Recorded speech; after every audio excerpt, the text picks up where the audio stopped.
Voilà donc réunis pour cette dernière intervention en compagnie de Jacques Lambert. On va faire un peu comme on dit maintenant en français, le débriefing de ces 2 journées.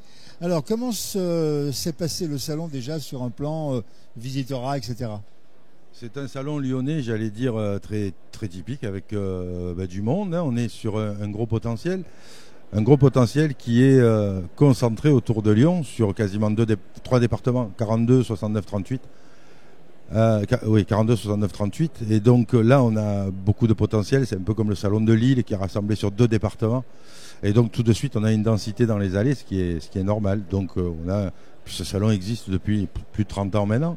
Donc c'est le rendez-vous des élus. C'est là où on vient se rencontrer 2 fois par an et se remettre à jour. Les conférences ont-elles été bien suivies? Les conférences ont été très bien suivies. On a eu une conférence à presque 100 personnes ce matin. Ah ouais. Mais c'est inhérent aussi à l'actualité puisque les ordres du jour des comités d'entreprise changent. Donc, comme ils changent depuis peu, on n'a pas eu le temps de se former et on vient au salon des comités d'entreprise, aux conférences, pour voir quels sont ces changements et pour évaluer ses besoins de formation pour pouvoir être efficace en réunion avec le chef d'entreprise pour l'intérêt des salariés, pour bien les représenter. On va peut-être refaire un petit retour sur les 3 débats dont on a parlé hier et aujourd'hui. C'est vrai qu'on a eu l'impression, il y a eu des moments où c'était un peu technique. Mais le code du travail est un code qui est extrêmement technique. Et en plus, il est pas médiatisé comme peut l'être le code pénal où on parle tout le temps quand il y a malheureusement des faits divers dramatiques qui arrivent, tout le monde a son opinion sur le code pénal, sur ce qu'il faut faire, ce qu'il faut pas faire. Le code du travail, lui, il est fait de beaucoup de petites choses. Certains disent qu'il est trop épais, mais évidemment, un homme politique avait comparé le code du travail français, le Dalloz, là, le rouge, avec le code du travail suisse. Sauf que dans le code du travail français, vous avez les articles, et là, le code du travail français n'est pas plus gros que celui de Suisse, il est peut-être même plus petit. Mais si on ajoute les décrets d'application, la jurisprudence et la réglementation, effectivement, nous, le bouquin, il est complet. En Suisse, peut-être qu'il faut s'éplucher pas mal de documents pour avoir quelque chose de plus volumineux, certainement, que ce qu'on a en France. Mais on ne fait pas n'importe quoi. Donc, comme on ne fait pas n'importe quoi et que tout est cadré, oui, c'est technique. Ça peut être très technique. Et alors, même si à la limite on le dégraissait, comme on dit, comme certains voulaient dégraisser le mammouth à une certaine époque, le code du travail, c'est un empilage, c'est un millefeuille de décisions juridiques. Alors, enfin, de lois et de décisions juridiques. De lois déjà. Oui. Et puis la loi, elle est faite par la représentation nationale, par les députés, et puis après, elle est appliquée par les tribunaux, qui appliquent à chaque cas particulier une décision. Donc oui, c'est le fait juridique, parce que on dit il est interdit de s'asseoir sur un fauteuil noir. Très bien.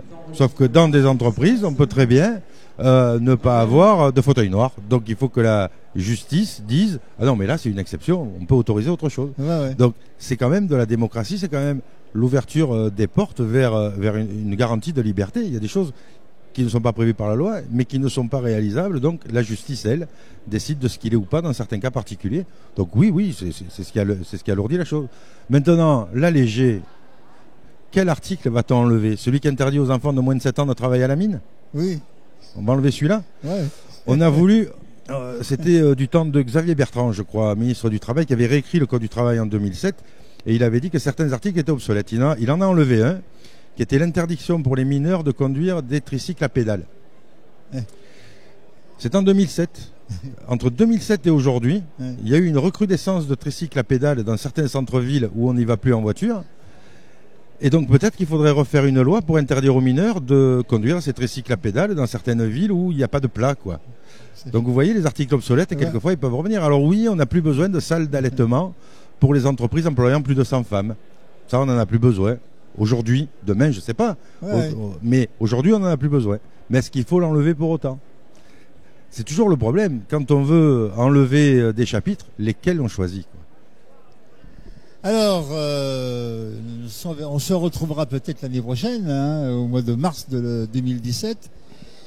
Mois de mars 2017, on sera à la veille des élections de Je crois qu'on sera en pleine campagne. Ouais. Oui, on sera en pleine campagne, on sera à la veille, je dis à la veille de l'élection, parce que qui va avoir lieu fin avril et début mai. Vous n'avez pas l'impression quand même que ça va être un sacré branle-bas de combat pour tout le monde? Alors, en ce qui nous concerne, nous qui sommes concernés uniquement par le monde du travail, j'ai l'impression aujourd'hui, mais bon, ce qui est vrai en septembre, on est loin encore de la campagne officielle, le monde du travail est complètement oublié de cette campagne au profit de problèmes d'identité, par exemple. On n'entend que ça, l'identité joyeuse, ou l'identité ou de la sécurité. Voilà, on a l'impression que tout va se jouer là-dessus, alors qu'on a 10% de la population au chômage, et qu'il serait peut-être bien de se concentrer aussi sur comment on retrouve du travail, parce que quand on regarde ce chiffre, 10% de la population active au chômage, on dit tiens, ils n'ont pas de travail, mais les conséquences de ça, c'est les déficits des caisses de sécurité sociale, les déficits des caisses de retraite, la remise en cause de tout le modèle social français. Donc ça vaudrait peut-être le coup que, on ne délaisse pas ces sujets qui sont importants, qui sont des sujets de société. Je ne veux pas dire qu'ils ne sont pas importants, mais qu'on fasse un peu de place au sujet de l'emploi, qui est celui qui est le carburant de toutes nos caisses et du pouvoir d'achat de tout le monde. Exactement. Voilà, je pense que ça, c'est un peu oublié pour le moment. J'espère que les mois passant, on va y faire une place, quoi.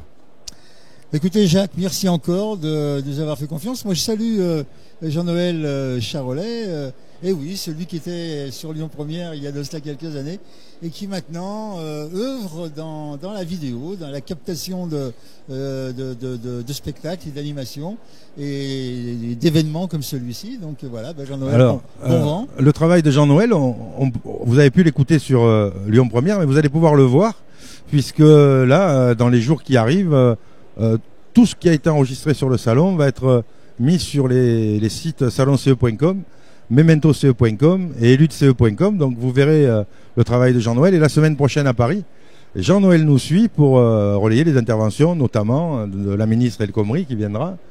Là, on a parlé d'elle pendant ces 2 jours. On va lui parler à Paris, ainsi que Marie-Noël Lindemann, Jean-Frédéric Poisson, Hervé Novelli.